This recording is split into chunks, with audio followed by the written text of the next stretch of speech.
할렐루야. 오늘도 우리 함께 말씀을 통해서 하나님이 주신 음성에 귀를 기울이고 또 실천이 있는 믿음으로 나아갈 수 있기를 바랍니다. 받으신 유인물 여러분 보시고 또 성경 본문도 옆에 펴놓으시고 함께 했으면 좋겠습니다. 그런 이야기를 하더라고요. 난로를 넣고 조금 쉬었다가 선풍기를 꺼내야 되는데 요즘은 기후가 이상해져서 난로 넣자 말자 선풍기 꺼내야 되고 선풍기 또 넣자 말자 또 바로 난로 꺼내야 되고 이렇게 봄 가을이 없는 것처럼 굉장히 짧게 지나가는 것 같습니다. 많이 더워졌는데 우리가 더워지는 여름에도 더 열심히 하나님 말씀을 배우고 우리가 함께 하나님 말씀을 통해서 은혜를 많이 받았으면 좋겠습니다. 자, 1번 우리 국어 제목은 고난을 극복하라라고 하는 제목입니다. 1번 그림으로 보기 1번 질문입니다. 5장 1절에서 6절을 읽어보고 여기에서 문제는 무엇인가를 말해봅시다. 부요한 사람들이 저지르는 죄가 무엇인지 말해봅시다. 자, 1절부터 6절까지를 쭉 살펴보면 이제 부하다, 그러니까 세상에서 부요하다라고 하는 사람들이 저지르기 쉬운 죄에 대해서 기록하고 있습니다. 자, 먼저 2절을 볼까요? 2절을 보니까 여러분 사실은 이제 직접적으로 말하고 있지는 않지만 2절부터 6절까지 내용을 보면 굉장히 상징적으로 함축적으로 표현하고 있는 말씀들이 있습니다. 2절을 보니까 재물은 썩었다 이렇게 기록되어져 있죠. 여러분 돈이 썩는다라는 말의 의미가 뭘까요? 그런 말 들어보셨습니까? 집에 얼마나 돈이 많은지 밑에 있는 돈이 숨을 못 쉬어가지고 나 좀 숨 좀 쉬게 해달라고 너무 오랫동안 보관하고 있으면 돈이 썩는 경우도 있다고 합니다. 요즘 뉴스에서 보니까 어느 전직 대통령 집에 돈이 얼마나 많이 있는지 이렇게 썩는 냄새가 나서 그 손자가 나와가지고 또 이렇게 얘기하는데 들어보니까 돈이 썩을 수도 있구나 이런 생각이 들었습니다. 돈이 썩는다라는 말의 의미가 뭘까요? 사용하지 않고 모으기만 한다라는 의미입니다.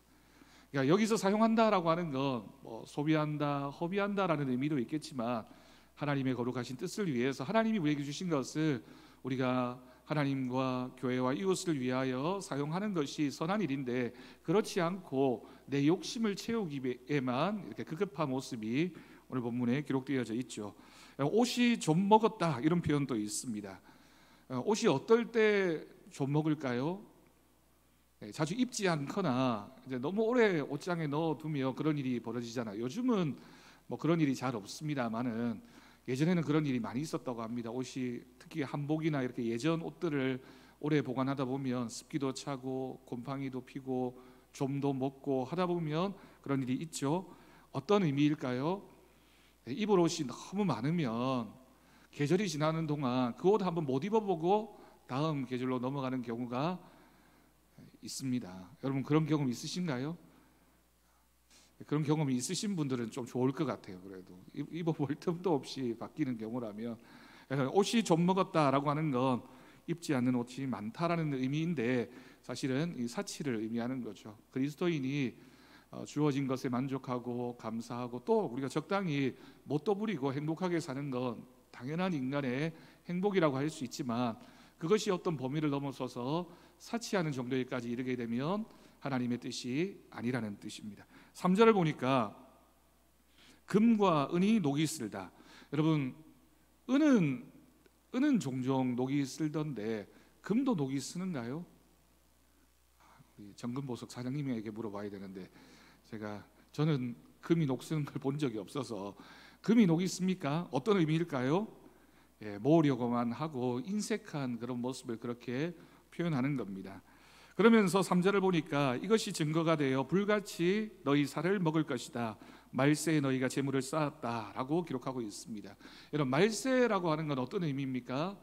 마지막 때라는 의미이기도 하고 긴급하고 모든 것이 부질없어지는 때를 가리키는 표현입니다. 그렇잖아요. 여러분 우리가 평안하고 좋을 때는 우리가 집도 잘 짓고 이렇게 좋은 차도 있고 넉넉하게 사는 거 좋지만 예를 들어서 우리가 죽음이 우리 가까이 왔다 아니면 지금 당장 전쟁이 나서 피난을 가야 된다 이런 상황이라면 우리가 지금 소유하고 가지고 있는 것은 아무런 의미 없는 것이 될 수밖에 없습니다. 그러니까 말세에 재물을 쌓았다라고 하는 것은 말세에는 재물을 쌓는 것이 중요한 것이 아니라 어떻게 해야 될까요? 하나님의 나라를 위해서 사용하는 것이 하나님의 뜻에 더 맞는 일입니다. 그러니까 우리가 하나님의 때, 하나님의 시간, 하나님이 우리에게 주신 건강, 하나님이 우리에게 주신 물질, 하나님이 우리에게 주신 많은 것들 우리가 누리며 살아가는 것 귀하고 행복한 것이지만 그것이 우리에게 왜 주어졌는지를 생각하고 선하게 사용하는 것이 하나님의 뜻입니다.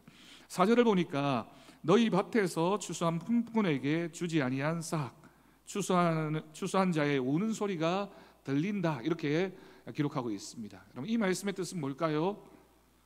밭에서 추수한 품꾼이 있으면 그 사람에게 어떻게 해야 됩니까? 그에 맞는, 요즘으로 얘기하면 임금이나 월급을 줘야 되겠죠. 그런데 주지 않는 겁니다. 주지 않으면 그 사람은 어떻게 됩니까?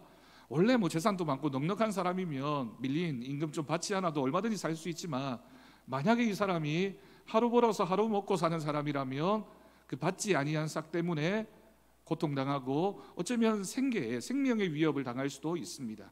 그러면 이 사람이 어떻게 할까요? 그 주지 않은 그 주인을 원망하거나 저주하거나, 만약에 이 사람이 믿음의 사람이라면 하나님 앞에 기도하겠죠. 그러면 그 우는 자의 소리가 하나님께 들리면 하나님께서 그 소리를 듣고 가만히 있지 않으신다라고 하는 겁니다. 정당한 노동에 대한 대가를 의미하는 표현이기도 하고, 또 우리가 서로 간에 우리가 주고받아야 될 것에 대해서 인색하지 않고 주고받는 것이 하나님의 뜻이다라는 표현이 되겠습니다. 5절을 보니까 땅에서 사치와 방종에 대해서 기록하고 있고요, 살육의 날에, 종말을 말하는 거죠. 살육의 날에 너의 마음을 살찌게 한다라고 하는 표현도 기록되어져 있습니다. 여러분, 말세의 때에 우리가 신앙에 있어서 가장 경계하고 믿음 생활을 하는 우리가 제일 조심해야 되는 것 중에 하나가 안이란 겁니다. 안이란 게 뭡니까? 괜찮겠지라고 생각하는 겁니다. 그냥 대충 이 정도만 해도 괜찮지 않을까라고 생각하지만, 또 다시 표현하지만 종말의 때에는 이런 신앙의 태도로는 그 종말의 때를 우리가 이겨낼 수가 없습니다. 6절을 보니까 더 무서운 말씀이 기록되어져 있네요. 의인을 정죄하고 죽였다라고 기록하고 있습니다. 여러분, 왜 부유한 사람들이 의인을 정죄하고 죽였을까요? 가만히 있는 의인을 정죄하고 죽이는 사람은 없습니다. 왜 그랬을까요? 왜 그랬을까요? 생각해 보면 내 이익하고 부딪히니까 내 앞에 있는 그 사람을 쉽게 얘기하면 해코지하고 못 살게 굴고 그 사람의 이익을 빼앗는 겁니다. 나하고 상관이 없는 사람이면 얼마든지 그냥 배는 조금 아프겠지만 내버려 둘 수 있지만, 내 이익에 이제 걸리게 되면, 내 이익하고 뭔가 부딪히게 되면 의인을 정죄하거나 죽이는 경우가 있게 됩니다. 구약 성경에 기록되어진 선지자들의 모습을 보면 그렇게 기록되어져 있죠. 선지자들이 하나님 말씀을 전할 때 이스라엘 백성들의 귀에 듣기 좋은 말씀, 요즘식으로 얘기하면 축복의 말씀만 전했다면 백성들이 그 말을 듣고 선지자를 좋아하고 선지자를 따랐을 겁니다. 그런데 선지자들이 그렇게 하지 않았습니다. 백성들이 듣기에 굉장히 싫어할 만한, 어떻게 보면 저주스러운 그런 말을 하나님 말씀이라고 선포했기 때문에 왜 나에게 그런 말을 하느냐, 왜 나를 저주하느냐라는 마음이 예레미야 선지자를 핍박하게 만들고 많은 선지자들을 괴롭혔던 이스라엘 백성들의 모습이 되었다라고 하는 거죠. 말세 때에 이런 일이 벌어지게 됩니다. 의인들을 정죄하고 죽이는 것은 부유한 자들이 가지고 있는 욕심, 이기적인 마음, 내 이익에 침해되어지는 것을 견디지 못하는 그런 마음들이 있습니다. 여러분, 우리도 그럴 수 있습니다. 왜냐하면 우리가 많이 부유하게 살고 있기 때문입니다. 우리가 예전에 우리들의 모습을 생각해 보면, 이전에 우리가 살았던 모습에 우리가 가난하고 좀 부족하고 먹을 것이 없고 이랬을 때는 하나님 바라보면서 하나님만 의지하면서 살았다면 지금은 굉장히 많이 우리나라가 넉넉해지고 부유해졌잖아요. 그러니까 굳이 하나님을 찾지 않아도, 하나님 앞에 나오지 않아도 먹고 살만해지니까 저지르게 되는 죄악의 모습이 참 많이 나타나고 있는 것이 오늘날 우리 그리스도인들의 현실입니다. 자, 2번입니다. 2번 질문. 고난이 올 때 쉽게 일어나는 감정은 어떤 것들입니까? 여러분, 이 대표적으로 심리학에서도 이런 얘기를 합니다. 고난이라고 하는 거, 이제 사람이 예를 들어서 죽음을 맞닥뜨렸을 때, 또는 병원에 갔더니만 의사가 나에게 이제 말기암입니다, 당신 이제 살 날이 얼마 남지 않았습니다 라는 그런 얘기를 들으면 누구나 할 것 없이 반응하는 5단계가 있다고 합니다. 이걸 이제 심리학에서는 분노의 5단계라고 하거든요. 그러니까 어떤 내가 극복할 수 없는 문제나 고난을 만났을 때 사람의 감정의 변화가 5단계로 나타난다고 합니다. 첫 번째가 뭐냐면 부정입니다. 부정이 뭘까요? 아니야 라고 생각하는 겁니다. 내가 암에 걸렸다고, 내가 금방 죽는다고, 내 가족에게 이런 일이 일어났다고, 아니야 라고 부정하는 것이 인간이 첫 번째 보이는 반응입니다. 두 번째는 뭐냐면 분노하는 겁니다. 화를 내는 거죠. 어떻게 하나님이 나한테 이러실 수 있느냐, 왜 우리 가정에 또는 나에게 이런 일이 일어날 수 있을까, 왜 저 사람이 나에게 이렇게 나쁜 짓을 하지, 분노하게 됩니다. 세 번째는 뭘까요? 이 분노의 감정이 어느 정도 사그라들게 되면 세 번째 생겨나는 감정이 바로 타협입니다. 타협이 뭐냐면 나한테 일어난 일에 대해서 그 상대방 또는 일어난 사건과 내가 절충을 하는 겁니다. 그러니까 어떤 것은 그럴 수밖에 없지, 내가 잘못한 부분도 있지, 내가 평소에 건강관리를 좀 못했구나, 그래도 저 사람이 나한테 최선을 다해서 나를 고쳐줘야지, 나도 이제 노력할 테니까 당신도 나를 좀 잘 대해달라. 이게 이제 타협하는 마음이 생겨나게 됩니다. 그런데 여러분, 타협을 하지만 죽음이라든지 이런 질병의 문제가 내가 그 마음속에 받아들였다고 타협했다고 해서 그 감정이 금방, 그 상황이 금방 사라질까요? 그렇지 않습니다. 대개의 경우에는 오래 가는 경우가 많습니다. 이런 상황이, 절망적인 상황이 자꾸 오래되다 보면 생겨나는 감정이 뭘까요? 그게 바로 우울감입니다. 우울입니다. 그래서 네 번째로 느끼는 감정이 우울입니다. 내가 좀 빨리 이게 바뀌고 좀 빨리 개선되었으면 좋겠는데, 내 환경이 좀 빨리 이렇게 새로워졌으면 좋겠는데 그렇지 못하면 우울함을 가지게 됩니다. 마지막 5단계, 이 우울의 단계를 다 지나고 나면 그러면 어떻게 될까요? 이 모든 상황들을 다 수용하게 됩니다. 마지막 5단계가 수용입니다. 부정, 분노, 타협, 우울, 수용. 5단계인데 사실은 여러분, 이게 심리학적인 용어이긴 하지만 신앙에서도 우리가 이런 경험들을 참 많이 합니다. 우리가 기도하는 사람이고 예배하는 사람이고 또 신앙을 가지고 있지만 우리가 경험하는 일들 가운데 우리가 극복할 수 없는 문제나 그런 부정적인 상황들을 만나게 되면 이 5단계를 밟으면서 끝내는 우리가 하나님 앞에 나아갈 수밖에 없는 연약한 존재임을 인정할 수밖에 없게 되는 거죠. 사실은 그렇게 되어야지만 우리가 믿음으로 다시 하나님 앞에 돌아갈 수 있게 됩니다. 자, 3번 질문입니다. 선지자들의 인내를 성경에서 찾아보면서 느끼는 점들을 나누어 봅시다. 자, 제가 조금 전에 예레미야 선지자 얘기를 잠깐 했었는데요. 예레미야 선지자가 그런 인물이었습니다. 자신도 하나님 말씀을 들었지만 망해가는 남유다를 바라보면서 이 나라가 망할 것이다, 우리가 바벨론으로 포로 잡혀갈 것이다 라는 예언을 자기도 하기 싫습니다. 그렇잖아요 여러분. 아무리 하나님 말씀이지만 나도 이 나라 백성이고 나도 이 나라가 잘 되기를 원하고 아무 일이 없기를 원하는데, 그리고 내가 이 말을 전하면 분명히 이 백성들이 싫어하고 나를 원망하고 또는 네가 어떻게 그런 말을 할 수 있느냐, 해코지를 하려고 될 거고, 이런 상황인데 선지자라고 해서 왜 그런 말씀을 선포하고 싶었겠습니까? 예레미야를 비롯한 선지자들의 하나님의 말씀을 선포해도 백성들은 어떻게 했습니까? 듣지도 않았고 받아들이지도 않았고 믿지도 않았습니다. 오히려 반대로 어떤 일이 벌어지게 되냐면 자신의 귀에 듣기 좋은 말을 하는 거짓 선지자들, 예레미야 시대에도 많은 거짓 선지자들이 있었죠. 거짓 선지자들이 나타나서는 백성들을 하나님의 말씀이라고 미혹합니다. 어떤 말로 미혹합니까? 괜찮아, 하나님이 복 주셔서 우리는 든든하게 지켜질 거야, 아무런 문제도 생기지 않을 거야, 왜 우리가 바벨론에 잡혀가? 우리가 하나님 나라 백성인데 아무 문제 없어.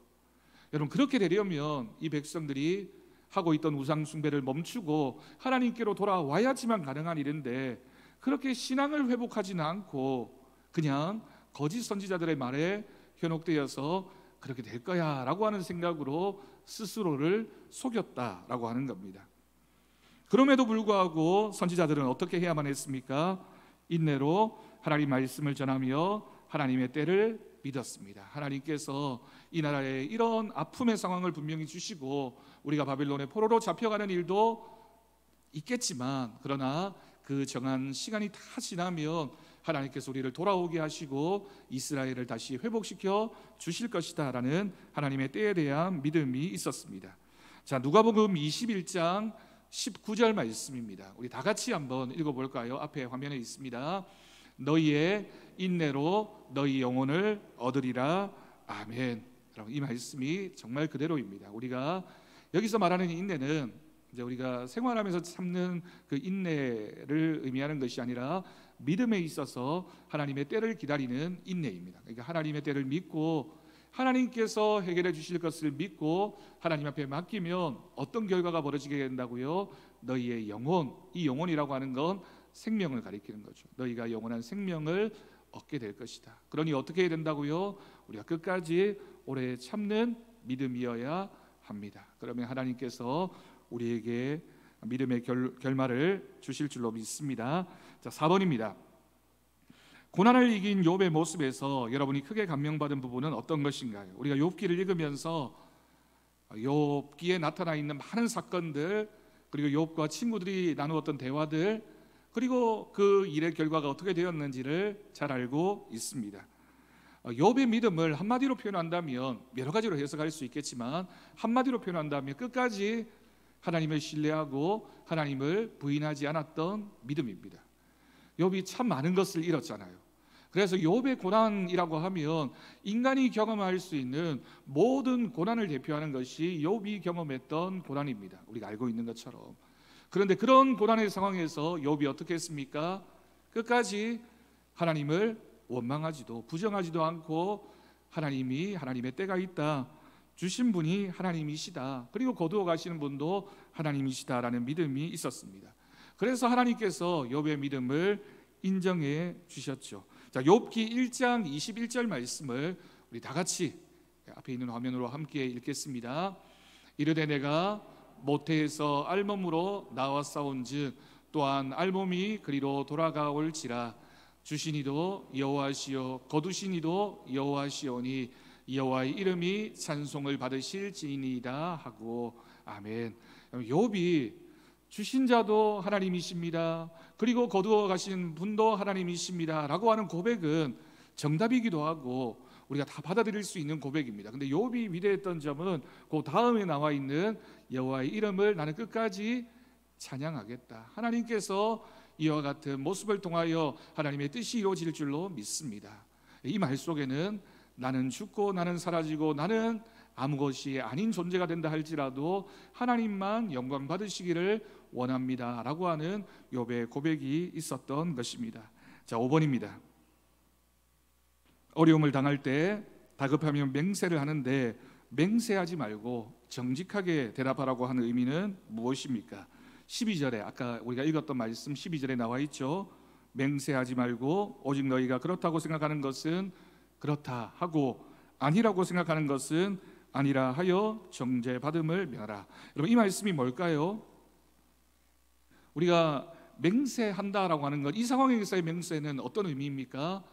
조금 비슷한 말을 찾아본다면 우리가 그 상황을 회피하는 겁니다. 그러니까 지금 당장 나한테 불이익이 될 것 같으니까 내가 이렇게 얘기하면 문제가 생길 것 같고 또 상황이 나빠질 것 같으니까 그 상황을 잠시 회피하고 모면하는 신앙의 태도를 말하는 것입니다. 회피가 정답이 아니라는 거죠. 더더군다나 우리가 정직해야 되는데 더 누구 앞에 정직해야 될까요?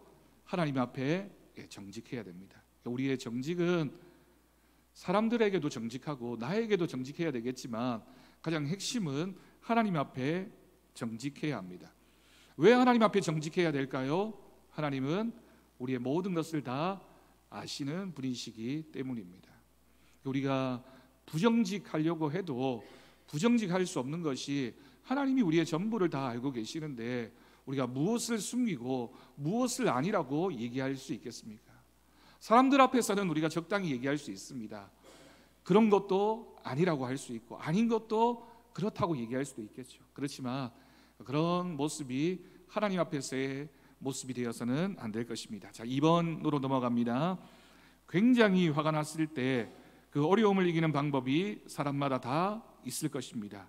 당신의 경우에는 어떻게 그 어려움을 이겨나가는지 나누어 봅시다. 여러분, 부부싸움을 집에서 했습니다. 어떻게 이겨내십니까? 1번, 더 크게 화를 낸다. 상대방이 화를 내는 것보다 내가 더 크게 화를 내서 제압해 버린다. 2번째, 갖은 변명과 갖은 언변으로 위기를 모면한다. 3번, 무조건 도망친다. 4번, 무시한다. 5번, 많기도 하네요. 5번, 갚아준다. 기억해놨다가 나중에 되돌려준다. 6번, 참는다.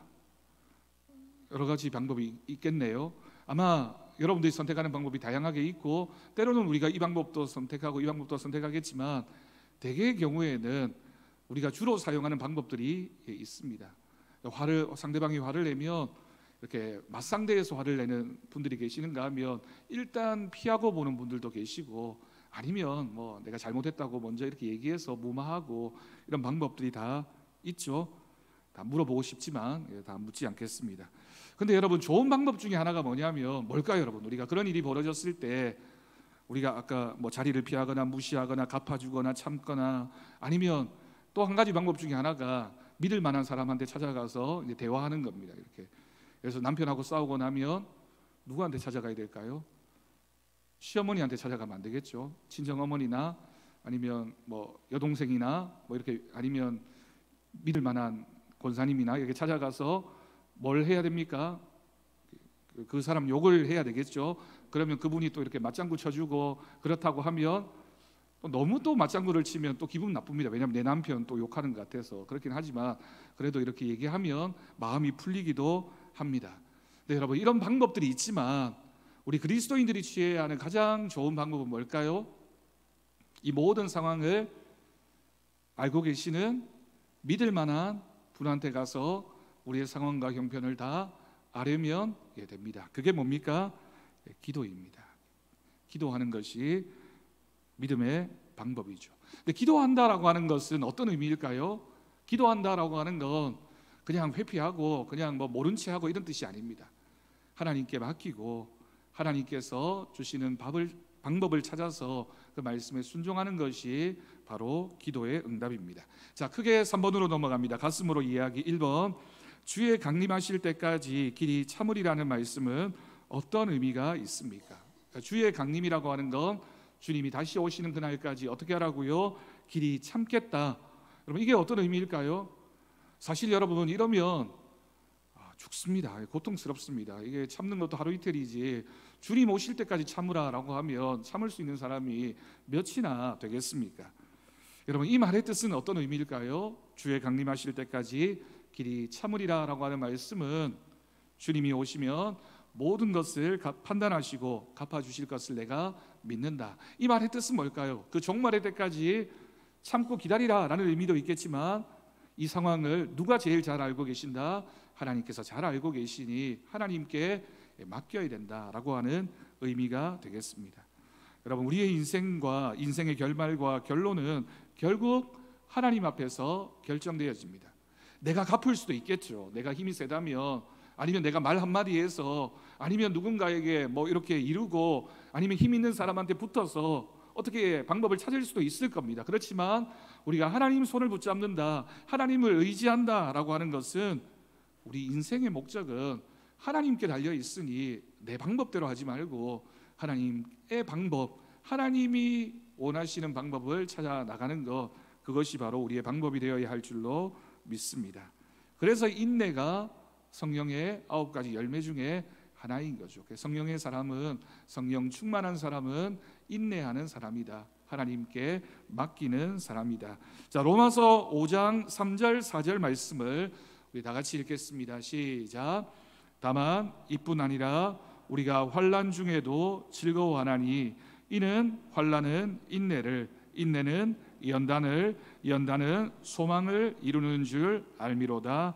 아멘. 중간에 다 빼고, 여러분, 환난은 결국 우리에게 무엇이 된다? 소망이 되어진다. 그 가운데 있는 게 뭡니까? 인내하는 사람은, 그 그 인내를 연단으로 생각하고 그 시험을 잘 이겨내는 사람은 그 시험의 시간이 다 지나고 나면 그것이 나에게 소망이 이루어지는 귀한 방법.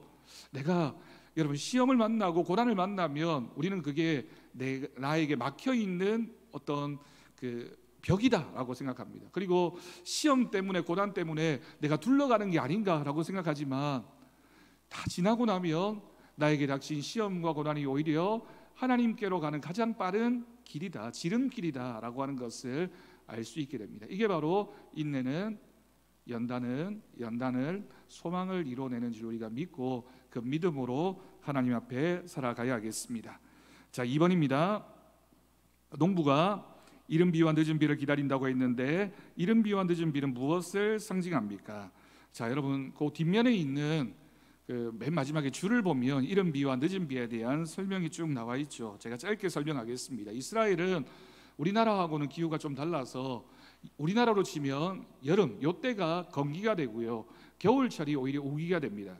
근데 우기라고 하면 우리는 우리 장마 때처럼 비가 계속 온다라고 생각하는데 그렇지 않습니다. 이스라엘은 원래부터 굉장히 건조한 기후이기 때문에 비가 원래 잘 오지 않습니다. 그런데 이스라엘 백성들이 농사를 짓게끔 하나님께서 주시는 비가 있습니다. 그 비를 이른 비와 늦은 비라고 표현하는데 이른 비는 언제 오는 비라고요? 여기 보니까 9월, 10월. 그러니까 농사를 이스라엘 백성들은 밀과 보리 농사를 밀 농사를 많이 짓잖아요. 그래서 그때 파종하는 시기가 겨울이 시작되려고 하는 가을쯤에 오게 되는 비를 이른 비라고 부르고요. 그리고 추수를 앞두고 이제 곡식이 막 열매를 맺고 이제 많이 자라야 되는 때에 오는 비를 3, 4월에 오는 비를 이제 늦은 비라고 표현하는 겁니다. 이스라엘은 대부분의 경우에 물이 풍부하지 않은 곳이라서 하나님께서 비를 주셔야지만 농사를 지을 수가 있습니다. 우리나라에도 여러분 천부답이라고 하는 예전 말이 있었죠. 천부답이 뭡니까?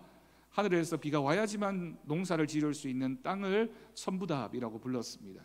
그것처럼 이스라엘 백성들이 경험했던 하나님은 필요할 때, 적절한 때, 필요할 때라는 의미보다는 적절한 때, 그러니까 농사를 짓기에 적절한 때에 주시는 이른 비와 늦은 비처럼 하나님이 우리의 인생 가운데 우리에게 꼭 필요한 때, 그러니까 내가 필요한 때가 아닙니다. 그러니까 내가 필요해서 구하는 때가 아니라 하나님이 우리의 인생을 보시면서 적절하다라고 생각하시는 그때 주시는 비가 이른 비와 늦은 비입니다.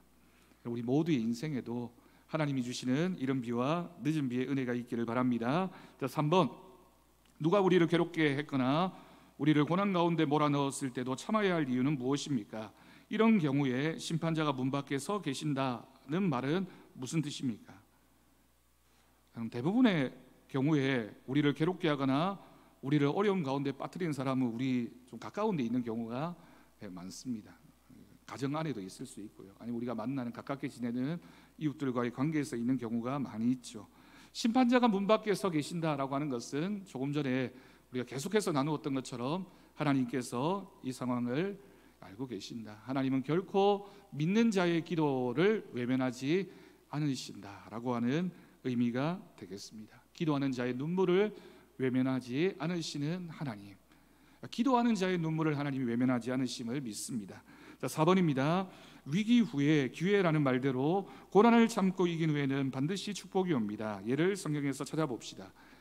다윗의 경우, 바울의 경우 이렇게 설명을 해두었는데 사실은 성경 전체가 다 이런 사람들의 이야기를 기록하고 있죠. 위기라고 생각했는데 하나님이 개입하셔서 기회를 만들어 주시는 것, 그게 성경의 이야기이고 그게 믿는 사람들의 모습입니다. 우리가 신앙생활을 하면서 얼마나 많은 경험들을 그렇게 합니까? 위기고 어려움이고 또 고난이라고 생각했는데 그 시기를 지나고 나면 그때가 오히려 하나님을 더 찾고 우리의 믿음이 성장하게 되는 때였다라고 하는 거죠. 우리가 아이들 키우면서 종종 그런 이야기를 합니다. 아이들 아프고 나면 잘한다라는 말이 있잖아요. 아프고 나면 그냥 아팠던 고개 그냥 아픈 것으로 끝나는 게 아니라 아프고 나면 꼭 쑥 자라있는 아이들의 모습처럼 우리 믿는 믿음의 사람들도 아프고 고난스럽고 고통스러운 게 지금 당장은 너무나 힘들지만 그 시간이 지나고 나면 우리의 믿음이, 우리의 상황이 하나님의 은혜 가운데 반드시 바뀌어지는 은혜가 있을 줄로 믿습니다. 자, 5번입니다. 의인이 고통을 당할 때 자비 하나님은 그 자녀를 돕지 못하고 안타까워하십니다. 이때 하나님의 심정을 베드로후서 3장 8절 말씀을 보면 사랑하는 자들아 주께는 하루가 천년 같고 천년이 하루 같다는 이 한 가지를 잊지 말라. 이 말씀과 더불어서 한 말씀을 더 읽겠습니다. 이사야 49장 15절 16절 말씀입니다. 우리 다 같이 읽겠습니다. 여인이 어찌 그 젖먹는 자식을 잊겠으며 자기 태에서 난 아들을 긍휼히 여기지 않겠느냐. 그들은 혹시 잊을지라도 나는 너를 잊지 아니할 것이라. 내가 너를 내 손바닥에 새겼고 너의 성벽이 항상 내 앞에 있나니. 아멘. 하나님께서 부모가 그 자식을 잊지 않지만 그런 일이 혹시 있다 할지라도 나는 너를 잊지 않겠다. 그러면서 내가 너를 내 손바닥에 새겼다라고 말씀하셨습니다. 예수님이 십자가를 지실 때 손에 손바닥에 못자국이 나는 그 모습을 통하여 그 사랑을 우리에게 확증해 주셨습니다. 자, 4번입니다. 삶의 옮겨내기 1번. 느림이란 시간을 급하게 다루지 않고 떠밀려 가지 않겠다는 단호한 결심에서 나온다. 느리게 산다는 의미라는 책에 있습니다. 신앙에서 느림의 자유를 누리는 것이 필요한 이유들을 나누어 봅시다. 여러분, 이 말을 다른 말로 이렇게 표현한 것을 제가 읽은 적이 있습니다. 어떤 책에서 봤나? 책 제목이었나? 그런데요, 기도는 멈춤입니다 라고 하는 유명한 신앙 격언이 있습니다. 기도는 멈춤입니다. 우리가 포즈라고 하죠. P-A-U-S-E. 기도는 멈춤입니다. 멈춤이 뭡니까? 잠깐 머물러 있으면서 뭘 하는 걸까요? 하나님의 때를 기다리는 겁니다. 그게 기도입니다. 내가 나서지 않고 기다리고 인내하면 누가 하신다고요? 하나님께서 하십니다. 여러분, 내가 하는 것보다 하나님이 하시면 결과가 더 좋겠죠. 당연히 내가 하는 것보다. 그걸 믿고 멈추어 서는 것, 느리게 사는 것, 그것이 바로 하나님의 뜻인 줄로 믿습니다. 자, 마지막 2번입니다.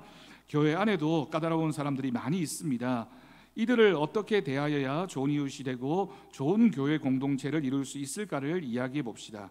그런 이야기가 있습니다. 어떤 공동체이든지 가정이든지 사회이든지 직장이든지 교회이든지 이렇게 까다로운 사람들이 항상 있게 마련이죠. 그런데 내가 어디에 속했는데 거기는 아무도 까다로운 사람이 없어요. 그러면 뭔지 아십니까? 내가 까다로운 사람입니다. 그러니까 어떤 공동체이든지 그런 사람은 있게 마련입니다. 그러면 우리는 어떻게 해야 될까요? 그런 상황에서 기다려주고 이해하고 섬겨야 합니다. 쉬운 일일까요? 어려운 일일까요? 쉽지 않습니다. 그렇지만 쉽지 않은 일이지만 하나님이 하실 줄 믿는 겁니다. 하나님께서 인도하여 주실 줄 믿는 믿음이 있으면 우리가 하려고 들지 말고 잠시 멈추어 서서, 아까 얘기했던 것처럼 잠시 멈추어 서서 뭘 하라? 기도하라. 그러면 하나님께서 갚아주시고 하나님께서 인도하시고 하나님께서 선하게 채워주실 줄로 믿습니다. 오늘 국가 제목이 고난을 극복하라라고 하는 제목입니다. 우리의 인생에서, 우리 가정에서, 또 우리 교회에서 우리가 경험하게 된 많은 일들 가운데 고난이 찾아오는 상황에서 극복할 수 있는 것은 하나님을 믿고 의지하면서 잠시 멈추어 서서 하나님의 뜻을 구하며 기다리는 기도와 예배가 있을 때 하나님께서 선하게 우리를 인도하여 주실 줄로 믿습니다. 그런 은혜를 누리는 우리 모든 성도들 되기를 주님의 이름으로 축복합니다. 기도하겠습니다.